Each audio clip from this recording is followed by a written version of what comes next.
Well, hello and welcome to part 2 of our debate, where the subject tonight is on euthanasia. Should euthanasia be legalised in this country? And with Tim Vince in the studio is Peter Saunders, who's a pro-life campaigner, and Leslie Close, who's a patron of dignity in dying. And this is a time where you have an opportunity of giving your views. And already many of you by text and by email and through Twitter have been telling us what you're thinking of the debate so far. And inevitably, there's always personal stories that come through. Like this one from somebody who's written to say, my healthy, happy son committed suicide using helium gas tanks, which he bought over the internet from the suicide websites. And this person says, if the sites did not exist, they believe that their precious son would still be here. And then Arthur's written about a family dog whom they adored, reached the age of 17, became very sick in terrible pain.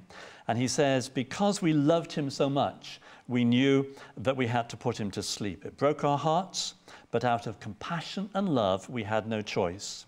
How much compassion should we show, he says, to the ones we love who are in terrible pain and there is no longer any quality of life? And then one of our viewers called Norma wrote, she isn't able to watch tonight, but she knew the debate was coming on. And she describes an incident that happened to her last November. She says she's a C3 to C5 incomplete quadriplegic, grade level B and C. And for 4 days, she was completely forgotten about, and then rushed into hospital with dehydration and hunger.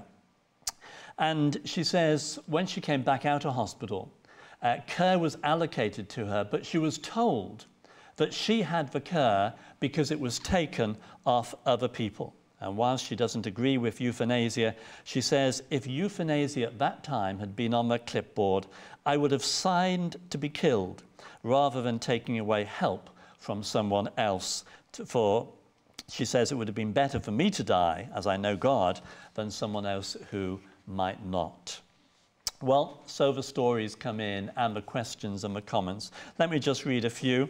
Louise, you've written to say that you're worried if euthanasia is legalised about corruption. If it was legalised, I feel that there would be a small trickle effect. What would be allowed next? What about GPs taking advantage of vulnerable people? About families getting rid of burdens? And John from Antrim says, would it come to the place where parents would be able to decide for terminally ill children? And this text says, I'd imagine in the future people who are terminally ill or even chronically ill will feel selfish, wanting to live as long as they could and taking money that could be used in other ways on the National Health Service. Well, Tim, lots more, but over to you. Thank you very much, Gordon. That's, well, someone's watching. That's great. Peter first, that first question about the healthy son, you know, he took his own life because the regulation that we have at the moment is inadequate. What can we say about that? Well, in Britain, under the Suicide Act, it's illegal to encourage or to assist someone in committing suicide. There are these suicide websites. Philip Nitschke from Australia, Exit International, is selling helium over the internet, for example. And there have been cases of people making use of it and dying with it. In the US, they have helium hit squads, where people turn up from one of the voluntary euthanasia organisations and carry out assisted suicides on people's premises and then remove all the equipment afterwards. And this, should it be better regulated? Is there a case for having a law that somehow, you know, would protect the public better? But we have a law already where there should be investigation going on and clamping down upon these sorts of things. Dr. Nitschke visited Britain just yesterday and ran a seminar in London showing people how to commit suicide. Why weren't the police there? Why wasn't he stopped before he came in when there was a law ready to do it? And the problem is that if you talk, it's a well-recognised phenomenon, what we call suicide contagion or copycat suicide, what's called the Werther effect, named after someone in one of Goethe's novels who wrote a book about a person committing suicide. And there were a whole spate of copycat suicides in Germany at the time.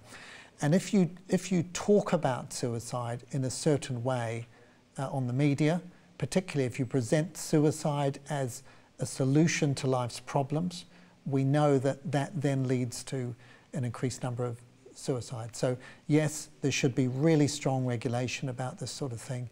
I believe the kind of death that's been described could have been prevented, and that this is why we have suicide watches and strong laws, and we should be upholding them.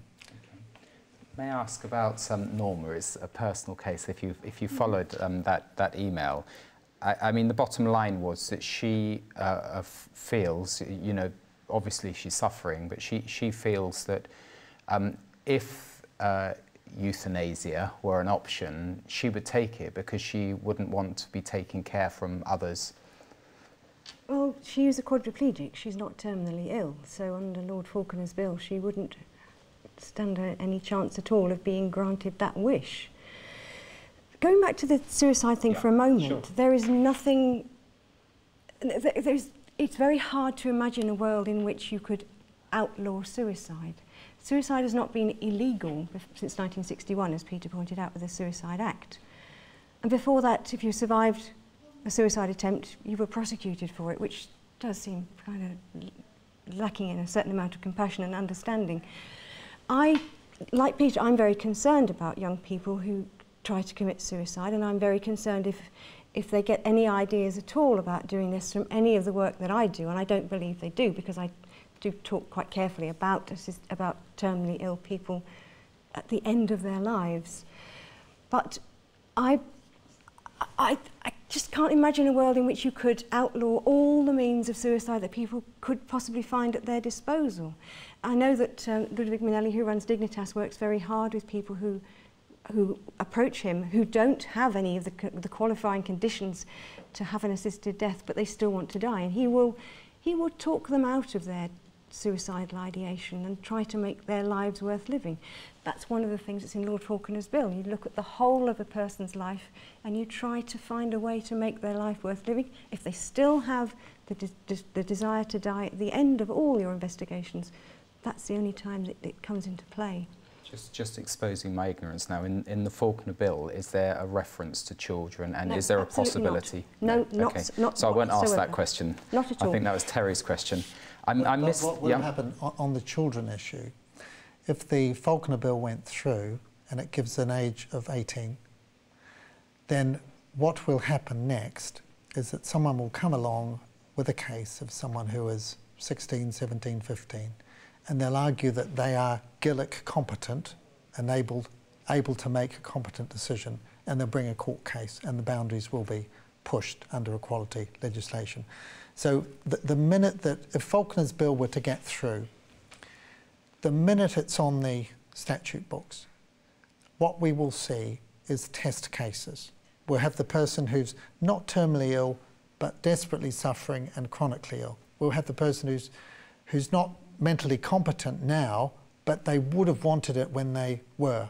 We'll have the person who's not 18, but is Gillick competent, as we've seen in other areas. If I could just come back to the issue of suicide promotion, because I was heartened to hear you speak the way you just did about the dangers of promoting suicide, particularly to impressionable young people or vulnerable people, particularly disabled people.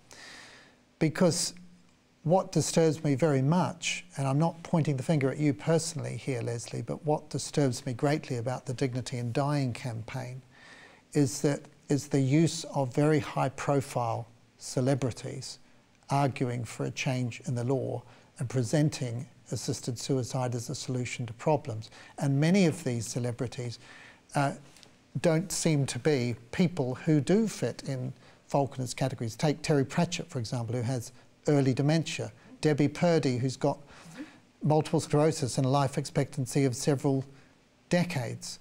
You know, I think there's a real danger, and one thing we've seen in Oregon is that the rate of suicide, ordinary suicide in Oregon, is has gone up quite appreciably since the Assisted Suicide Act came in. Now, this needs to be looked at in more detail, but it certainly raises the question about whether suicide is being seen much more as a solution to life's problems than it was before because of the Assisted Suicide Act, and this kind of thinking that if you're suffering a certain way, that this is an option that's available to you. I think that one of the problems we face as a society is we don't talk about death enough. And I do believe that the kind of television images we see where people are shot and the games the young people play where they routinely carve down a road full of people with a gun or with a vehicle, and then everybody gets up and walks away and they're perfectly happy afterwards. I don't think people have a realistic idea. I really do think that young people are not clear about what it means. And I think that a lot of people think, oh, maybe they think I'll just try killing myself and it won't work and I'll be okay and then everybody will pay more attention to me. Maybe it's just a cry for help. I worry about it very much, and I wish there was a way to bring in your wonderful law that would stop everybody having the access outside a carefully safeguarded legislation to ask for help to die. But take the case of Richard and Judy recently, popular television presenters. They're in a very powerful position. They're influential over vulnerable people, and he says, if I had cancer, I'd like to go into another room with a glass of gin and then put a bullet through my head. And then what sort of role model is that? What's that suggesting? And then at the same time, we have this young man who's dying of cancer in his teens, living life to the absolute full, being an inspiration to the whole nation, raising money for children's cancer. And I think the kind of role modelling that we put across to our society is incredibly important, and we need much more of that young man and much less of Richard and Judy. I quite agree, but I don't think that people like Terry Pratchett, he knows he couldn't take advantage of Lord Falkland's legislation. Debbie Purdy knows that, and that wasn't what her case was about. Her case was about protecting Omar from prosecution if he took her to Dignitas. That's the crux of Debbie Purdy's support for changing the law, to get that clarification. But the other people who are celebrities who support the cause to change the law have had a personal experience that leads them to feel this way. So Patrick Stewart has spoken eloquently about the experiences he's had, and many other people have spoken publicly for the first time, like Prue Leith recently, about something that made them support the campaign to change the law. That's what drives me, is personal, but my story is much, much more private. Okay, we're going to go back to Gordon. Interesting comment. We don't talk about death enough. I think it was the Victorians who sex was taboo, but they talk more about death. But today it seems as though that's been reversed. So Gordon, over to you and our viewers. And I think the phone lines are open. Is that right, Gordon? That's absolutely right. Thanks, Tim. Yep, if you'd like to contribute to this debate, then 0208 972 1400 is the number. We won't be able to put everyone through, but we'll try and put a few phone calls through so that you can have an opportunity of talking to Leslie Close, who's a patron of Dignity for Dying, and Dr. Peter Saunders, who's a pro-life campaigner. Well, lots of stories continue to come through, like this one from Pam, who says, this year a friend of mine's parents paid and took themselves off to Switzerland for assisted death. Her mum had been ill for years, maybe MS, then her father was diagnosed with terminal cancer. They were in their 60s. And Pam says, I met my friend when she'd just been to the local post office to collect the ashes. All I felt was great sadness.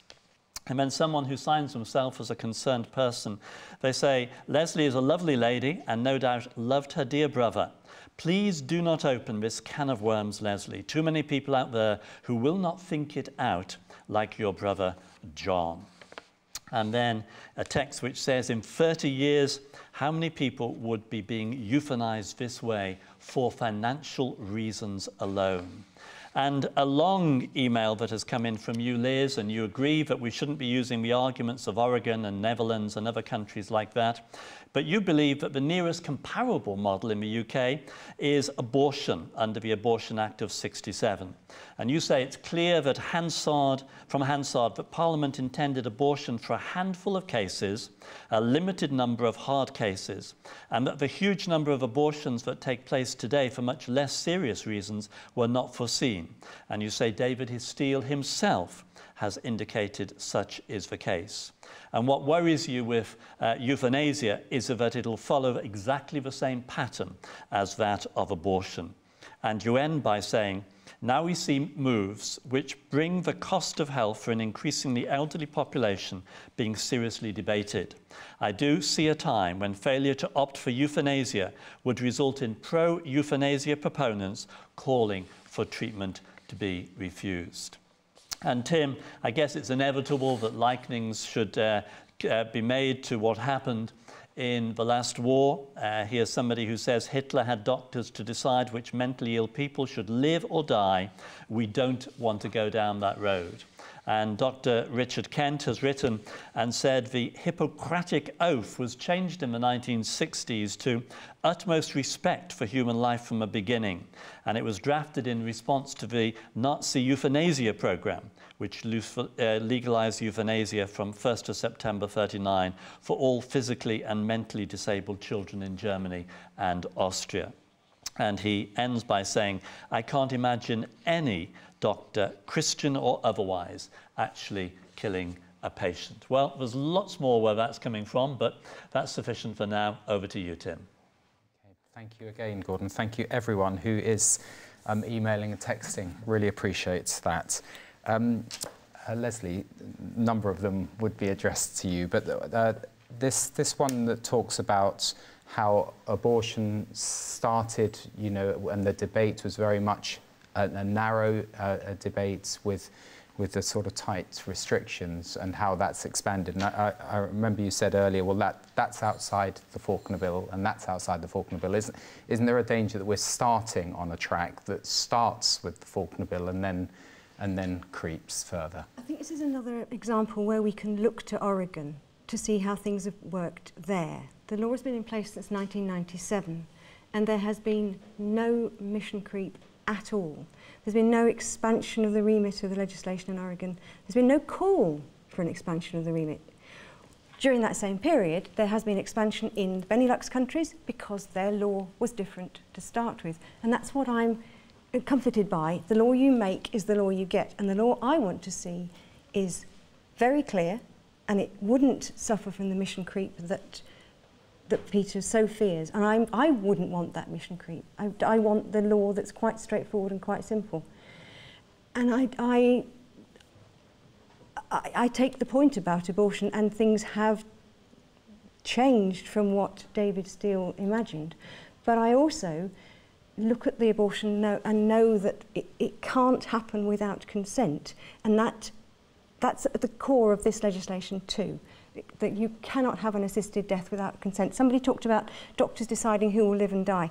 I absolutely refute that, because this is a patient-driven, patient-centred process. A doctor will have to assess the case, but they will then say, their choice is to say, yes, the patient is right that they can have this request, or no, I don't believe that this patient is dying or has mental competence. So it's okay. We have our first caller, but I want to ask just one more. There was a point that a lady made, or a viewer made, that some patients won't think about it as deeply as your husband. They will. My brother. They will think about it. Your brother. So sorry. Right. So my husband's still very alive. My brother did think about it very deeply, but he was doing so without a benefit of a form to complete and a doctor to put his case to. I believe that patients asking for help to die in this country under any future assisted dying legislation would ask far more questions and be asked far more searching questions than John was ever asked. I think there's no room for that kind of not thinking it through. Okay, we'll go down the list later, but Beryl, welcome to the debate. We have Beryl on the line now. Thank you for taking my call. My question is that what concerns me is the amount of people who are perhaps living alone, have no relatives at all, and there are some doctors that don't have quite the integrity others have. It could quite easily be that their organs are taken because they would be suitable for somebody else, obviously, but the person wouldn't be told about it, and it would just be a case of, well, they're elderly, they're on their own, we're doing the best we can. And I'm sure you will understand my point of view, because I think there are a lot of people in that situation. Okay, Beryl. I'll ask Peter if he picked up. Did you manage to hear that question from Beryl? I didn't pick it up that clearly, but Beryl, just in a sentence, just remind us what the question is, in terms of what the doctor might do to a patient on their own. I didn't quite catch it. Elderly people, no relatives at all. It could quite easily be a doctor with not much integrity who would take the organs. Take the organs? Because it would be a case of, well, no one will know. Well, we'll put that to Peter. Is that possible? Well, I think she's alluding to the question about organ donation, euthanasia, which is already practiced in Belgium at the moment. But there's another question here, and I think she's quite rightly pointing out that there are some people who are very vulnerable. Now, if we look at the people who are dying under the Oregon law, we find, first of all, 94% of them are white. 53% of them have university-level education. Most of them are very wealthy people. The standard person is someone who has been very much in control and wants to be in control at the end of life. It's not those people that we're worried about in terms of exploitation and abuse, except for in the case of elder abuse, because they are exactly the people who often have the assets that will be a real temptation to heirs who are looking after them. And one of the distressing things about Oregon is that when you look at the stats, in 81% of cases, there is no health professional present at the time of death. And also, the lethal draft is taken anything up to 1,000 days after the event. And so, who knows what happens? Who knows whether someone, they say where there's a will, there's an anxious relative. Someone with something to gain financially or emotionally is slipping something to this elderly person who got the prescription some months before. If they struggled, who would know? That's the question. So I think what I'm worried about is people who are disabled, who are vulnerable, who are poor, who have no option, and who I'm concerned will be steered towards suicide because of the sheer cost of providing proper care, either palliative or curative care for them, and the cheapness and the attractiveness of a glass of barbiturate to drink. Okay. Beryl, thank you very much. I'm not sure if you're still online, but if you could listen offline, I want to just follow this up with Leslie. Notwithstanding the fact that there are relatively small number of cases in Oregon, how do you answer the splits that Peter describes? They're white, they're university level, they're affluent. Yes, they're people who know what they want and they know how to go about getting it. And they are keen to be in control at the end of their lives. It's absolutely true. But is the law working in Oregon? Yes, it is. Really the point. Yes, it is working in Oregon. The law works there perfectly well because the people who know about it are taking advantage of it. The people who find their suffering intolerable and research what can be done to improve their lot may find assisted dying as a result of that. But one of the things Peter mentioned was this, he mentioned it as a worrying thing, the absence of a medical professional at the time of death. And Lord Falconer's Bill quite clearly says that a medical professional has to be on the premises at the time the medication is taken. And there's no question of a long time delay under Lord Falconer's legislation either. The medication is brought to you on the day that you ask for it in order to end your life. And if you decide against it, it's taken away again. There's no question of it being left on the premises, as it is in Oregon, and that worries me greatly. Okay. I'm very worried about it. Okay. Yep, no, we'll take Jackie and then we'll follow up. Jackie, thank you for waiting. Welcome to the debate. Could you thank your you. question? I was wondering if the law was changed to allow assisted suicide, could a doctor like Harold Shipman have claimed that he was assisting suicide when he was tried, especially if there'd been no witnesses? No, because there's no paperwork, there's no application form, there's no record of the person asking for that help to die. Harold Shipman behaved appallingly. I still can't believe after all these years that he did what he did. But it's clear that he behaved badly and he was a murderer. There's no question that the doctors who would be helping patients to die under Lord Falconer's bill would be in entirely different category. It simply wouldn't happen. I wish I had your faith in doctors, but I don't. And I think what the Shipman case tells us is how easy it is for a very clever, intelligent, yet malicious doctor to escape detection whilst killing 250 people. When we look at the Falconer Bill, we see these eligibility criteria of terminally ill, mentally competent adult, but there's nothing in the bill about the oversight procedures. There's nothing about how the assisted suicide is to be actually carried out. There's nothing about reporting. The House of Lords has been given, in effect, a blank cheque, and all of this stuff is to be delegated to the Secretary of State for Health or the Chief Medical Officer or other people later, and is not even subject in this bill to parliamentary scrutiny. Now, to me, that's really worrying. And what also is worrying is that when we look at Oregon, I don't think we really know what's happening in Oregon. What we know is what's being reported. But we don't know about what's not being reported. And we know that in other jurisdictions, there are a lot of deaths that are being carried out that aren't being reported. But we also don't know whether the doctors filling in these forms, many of whom are working for Compassion and Choices, the equivalent of Dignity in Dying over there, are actually telling the truth about what happened. Because if I was wanting to escape, if I was wanting to be malicious and to get away with things, then I'd just make sure that the form was filled in the right way so that there were no questions asked. And the point is the key witness is dead, who would know whether there was any struggle or not, who would know what really happened. But there are other witnesses. We've just got the doctor to say so. Other witnesses to the form in the first place. And those witnesses in Oregon could well be heirs, people who stand to inherit, people who might benefit from subtle or more malicious forms of elder abuse. It was a mother who was asking for help to die and a daughter or a son signed the form.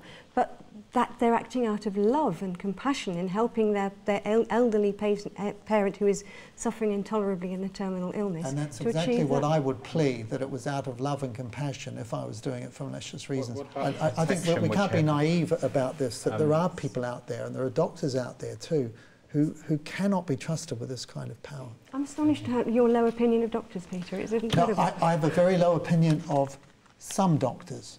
Right. The vast majority of doctors are hard-working, conscientious, compassionate people, in my experience. But I tell you, some of the people in my own medical school class, or who I practiced with, or who I know of, I wouldn't trust my best relative to at all. That just as in every profession. I mean, let's look at the scandals we've had in the UK of last year. Winterbourne View, the Staffordshire Trust.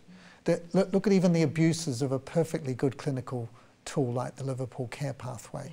There are bad doctors out there, there are bad nurses. This is why we need strong laws and good regulation. From Oregon is that 81% of the cases of this 94% of white professionals, 81%, the health professional wasn't there. So the issue isn't that there is a doctor present. There was no healthcare professional present. In Oregon, they don't have to be there. Okay. Well, so that's a non-issue then, if in terms of whether or not doctors are corrupt. They don't have to be there. No, but the doctor, remember, is the one who initially sets out the form. But the most dangerous point, isn't it? Is it not? Is when at the point of decision to take the well, I think medication. it's both and. So if you've got a reliable health professional who's not there, then you don't know what relatives or heirs or others are doing, and whether the person's taking it voluntarily or they've been slipped it or whatever, or whether even a child might get hold of lethal drugs that have been stashed in a house for up to 1,000 days. But that's not an issue if the doctor is there, that's the point. if the doctor is there, then my worry is about the kind of doctors who are going to enthusiastically embrace this whole thing and want to be, you know, the dignity in dying doctors or the compassion and choice doctors, because I worry about those doctors. And just as we've seen with the Abortion Act, and I think it is a fair parallel, we see a huge amount of falsification of forms. We had a parliamentary question last week where it was revealed that 49,000 forms were sent back because they weren't filled in properly, and yet the abortions have been carried out.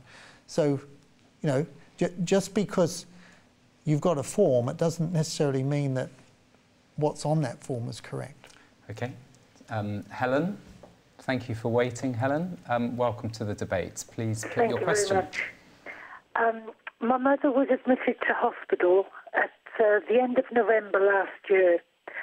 She was admitted because she was very weak and unsteady on her feet. She had diabetes. By the way, she was 82 years of age.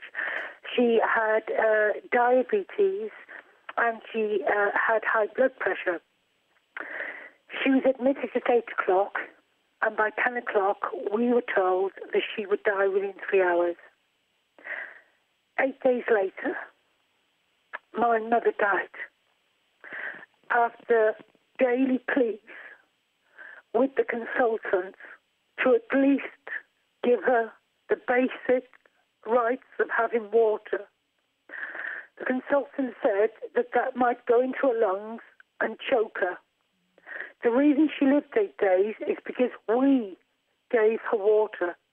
They refused to give her her high blood pressure tablets. They refused to give her her medicine for diabetes. And to me, that was basically, it was absolutely wrong for a doctor to decide what was going to happen to a patient. And by the way, there was 8 of my family around my mother 24/7. And that consultant went against our wants, our needs. We understood that my mother was ill, but we also understood she had multi-urinary tract infections, which can affect the brain and what have you, and she was getting a little bit forgetful, but that was not a reason to take my mother off her medicines and basically kill her, because I believe that's what they did. Yeah. Okay, Helen, thank you for that. I just want to sort of, as it were, put that personal story to use, Leslie. You know, is it the case that there are basically, yeah, Helen, is it okay to listen offline, and we'll try and deal with the points you've made. You know, for every hard case on one side, there's a hard personal story on the other. So how can you counterbalance? That sounds like a Liverpool Care Pathway gone wrong story, doesn't it, Peter? The Liverpool Care Pathway was such a great idea, and it was just such a marvellous tool for looking after people in the best possible way as the end of their lives approached. Don't you agree? In its initial inception, it was a fabulous plan for excellent care across the NHS, but it didn't get implemented in the way it should have been. It was implemented in a patchy way, and people misunderstood aspects of it. Patients and relatives as well as medical people seem to have misunderstood how it should be applied. And you do hear awful stories, and they're always heart-wrenching. And I simply don't know what you can say about somebody who's 82 and been through that, except to tell you about my own experience. My mother-in-law, last July, she had a fall. She was pretty well. She had a little bit of mental confusion, and she had a few health problems, but basically she was well. And she had a fall. She didn't actually hit the ground hard. She was lowered to the ground gently. Later that day, she couldn't get up. She seemed to have lost the use of her feet. So we think she probably had a small stroke before she hit the floor. She went into hospital, and we were asked in this community care ward whether we wanted her to have a do not resuscitate notice. Now, that's actually illegal to ask us as her family whether that's what she wants. They should have been having that conversation with her. Her care was really poor. She was simply left with a plate of food which she was expected to eat by herself, and she had lost her appetite. She wasn't interested in eating, so she was allowed to get worse and worse. And over a period of about 3 months, over a period of about 6 weeks initially, she just deteriorated. In the middle of August, we finally got her home, and on her notes it said palliative care only, so we assumed that the end of her life was very close. She was only just having sips of fluid. Her GP came out and said, but what's actually wrong with her? Readmitted her to hospital and found out there was nothing fundamentally wrong with her, rehydrated her, got her back eating, and now she sits up in bed, watches television all day, and is a very happy 90-year-old. That was a nice end to that story. I wasn't sure as we were going through. Thank you, that's really nice to hear that. But it worries me that she was sort of on a parallel LCP thing without it being obvious to any of us, or being discussed. Yeah, I wanted to ask, you know, the same question where a prognosis can be made wrongly. You know, they write down someone's palliative care only, and that sets them on a trajectory which may be quite inaccurate. This was one of the big problems with the Liverpool care pathway, and the intention behind it, I think, was very good. They wanted to make the high quality of care that was already available in hospices and proper palliative care units available in general hospitals. So they published these protocols for doctors to follow. And in some places they were used appropriately and followed very well, and I really believe improved the dying processes for many thousands of patients. However, there were some appalling cases of abuse, which led ultimately to the whole thing being withdrawn. And it just underlines the fact that there are good doctors and good nurses, and there are bad doctors and bad nurses. And one of the problems with the Liverpool care pathway, and I'm sure this was the case, the family case you've just described, is that no one was meant to be applied to this particular protocol of care unless they were imminently dying within hours or days. You know, so which they could get wrong. Yeah, and this is a clear case in point.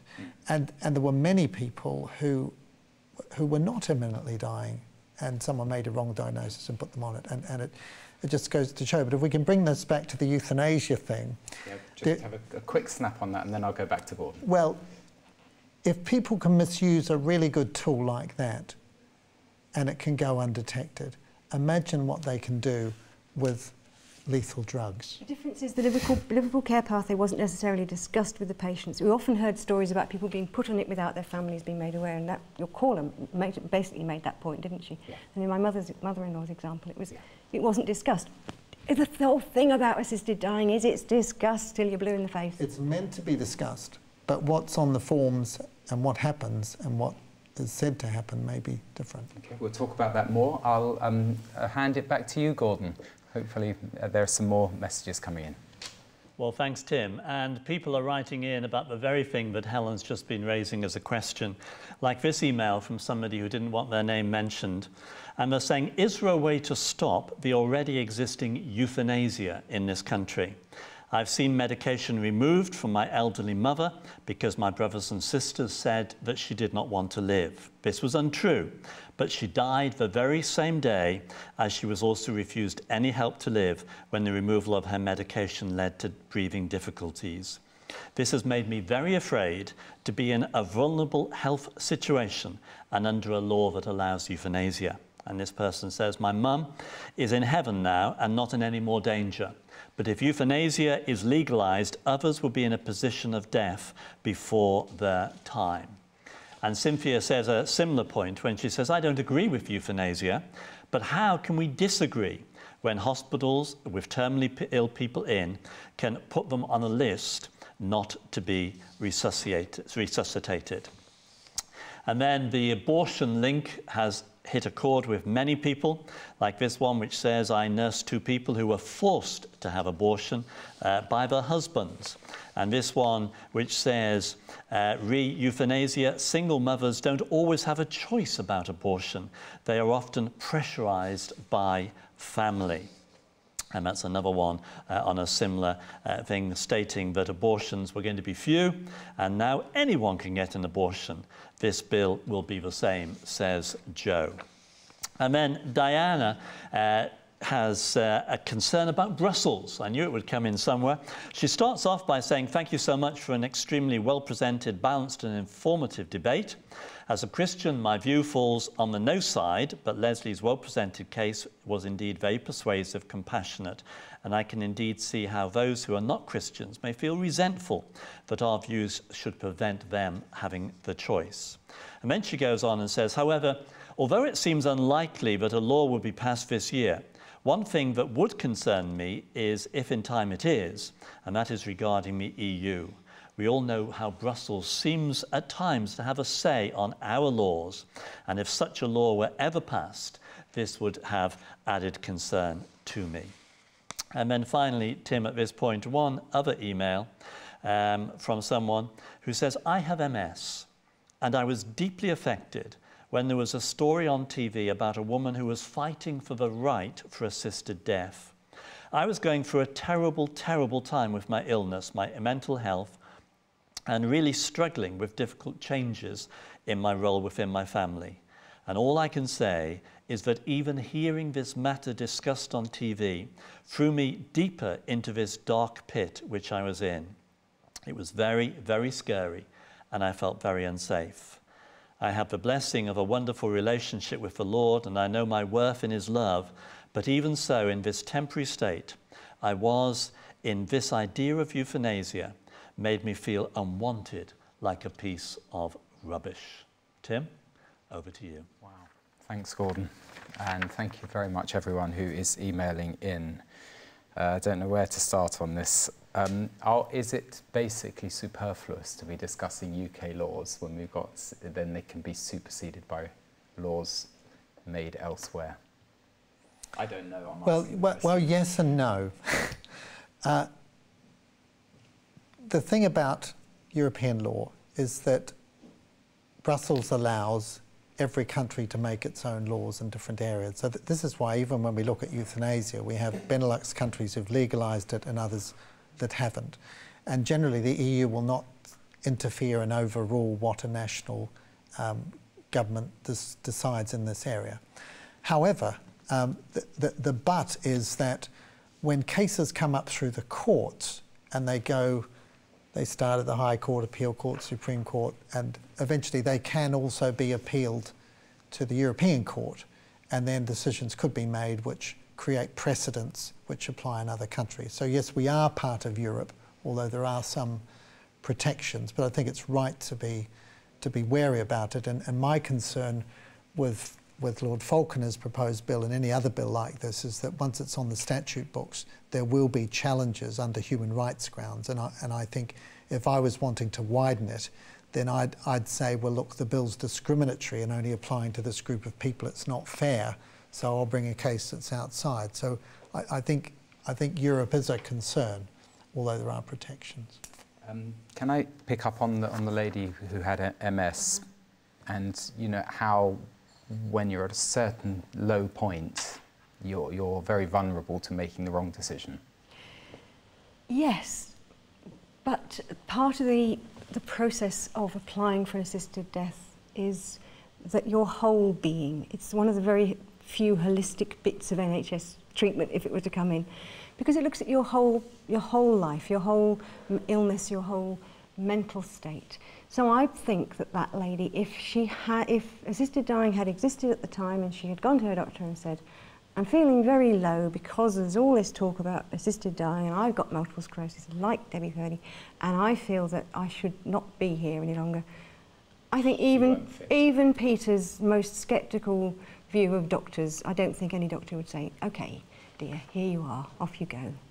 It just doesn't fit the criteria. As Peter said earlier, somebody with multiple sclerosis isn't suitable, isn't a candidate for an assisted death because their death is not imminent until way down the line, way beyond the position that this poor woman is in today, or that Debbie Purdy was in. And her case, as I said to Peter earlier, was different. She was looking for legal safeguards for Omar rather than for her own end.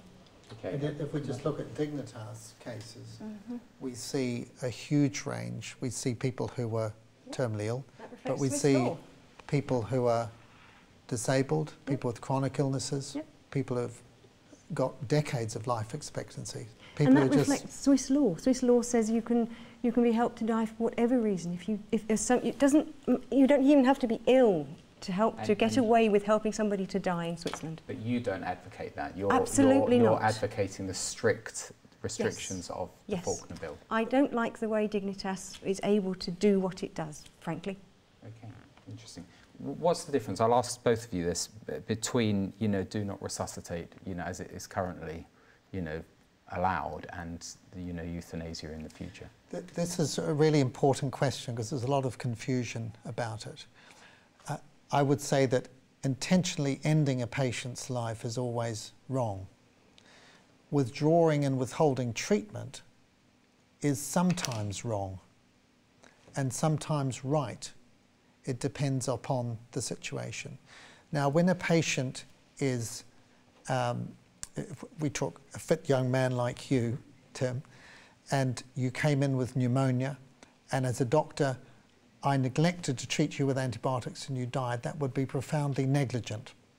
On the other hand, if you were 98, you had disseminated cancer, and you developed pneumonia as the very last event, and you were on death's door, and I waded in with all sorts of intrusive interventions, the burden of which was greater than any benefit, then you'd accuse me of being an overactive, insensitive doctor, and that would be bad medicine. So that's the difference. The key thing is, in withdrawing treatment, is your intention that the patient will die, or is your intention that the patient will be comfortable and die of their illness? Is it you who kills the patient or the disease that does? I'm going to do a rare thing on a Revelation debate, call time, and just say that if you want to just answer that point, and then we'll go into our closing, 2-minute closing statements. Do you want to just answer that point and then... Withdrawal and withholding and this idea of the double effect really does seem to be, to use one of Peter's words earlier, a fudge. It's just a mess. Because, and part of the reason for that is it's something that is sometimes done without discussion with the patient. It's back to my old idea of transparency. What I want to see is Peter's nasty doctors being honest with all their patients.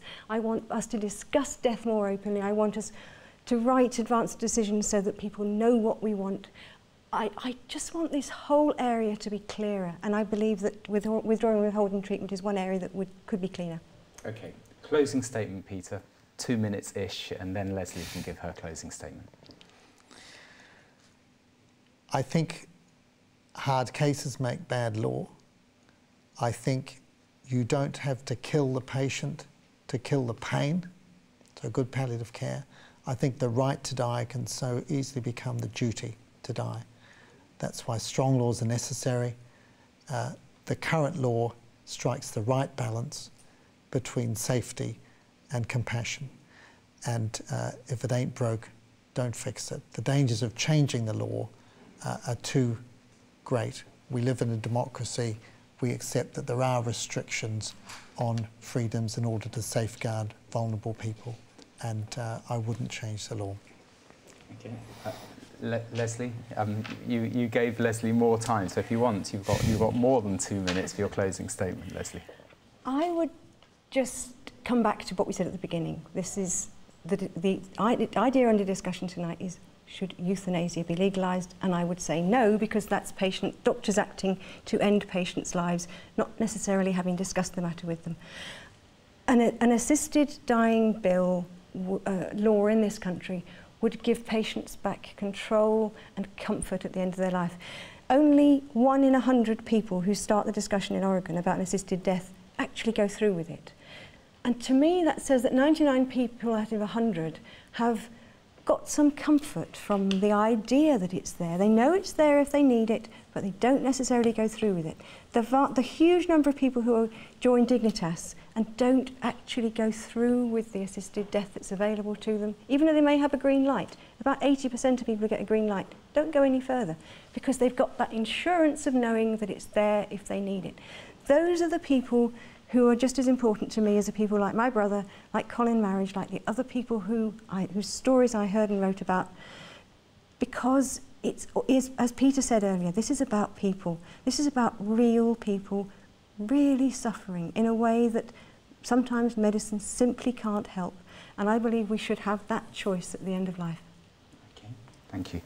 We've still probably got a little more time, so I just want to draw it back to the point of principle. You mentioned this lady, Rosie Harper, yes, and the Christian perspective. So I just want to ask Peter. I'll give you another bite of the cherry, but also Leslie to answer it on the 1 minute each on the principle of allowing, rather than all the statistics now, just the principle of the sanctity of life. I wouldn't agree with Rosie Harper. I don't think she takes a Christian position on this. I think we're told in the Bible that human beings are made in the image of God and infinitely precious. And it's that the sixth commandment, you shall not kill, is based upon. Our lives are not our own. They belong to God, they belong to others. And we do not have the authority to take life. I believe that we have to go far beyond, though, than just not killing, to embrace the very law of love which Christ taught and lived and calls his followers to. And I think that involves expending our time, our energy and our lives to provide the very best care, very best protection, very best palliation to all disabled and dying people. And Leslie? And I would say that this issue no longer represents a dividing line between Christians. I think Rosie's standing up in synod and speaking out in favour of changing the law. She says, when I sat down, my phone started buzzing with Twitter messages and texts from others in the chamber, all saying they agreed with me but didn't dare say so out loud. And I think that sums up the level of support that's outside the medical colleges, the religious organisations, the leading disabled groups. Everybody people who go to church, people who are disabled, and people who are medical practitioners support a change in the law. But at the top, you've got this overarching bodies of authority who are saying, oh no, we can't do that. But they're members of paddling away like the swans underneath the water. It's going to happen. I'm certain it will happen. Okay, thank you very much, Leslie. Thank you very much, Peter. Thank you very much, Tim, because this is the last you'll see of us here in the studio, and I'll hand you over to Gordon to close the show. Gordon. Well, Tim, thank you, and thank you to Leslie and to Peter as well. So many of you have been texting and emailing in and trying to get through on the phones. I'm sorry if we haven't been able to mention all of your emails and texts and Twitters and messages, but thank you for them. You clearly are very concerned.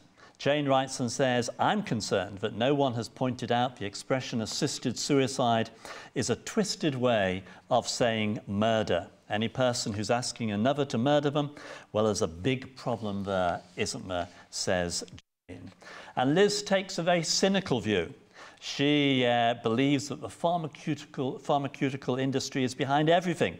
She says they want to give us medicine for promoting healthcare, they want to give us vaccinations, and so it goes on. Then the final solution, euthanasia, more tablets, more money in their pockets, thanks pharmaceutical industry.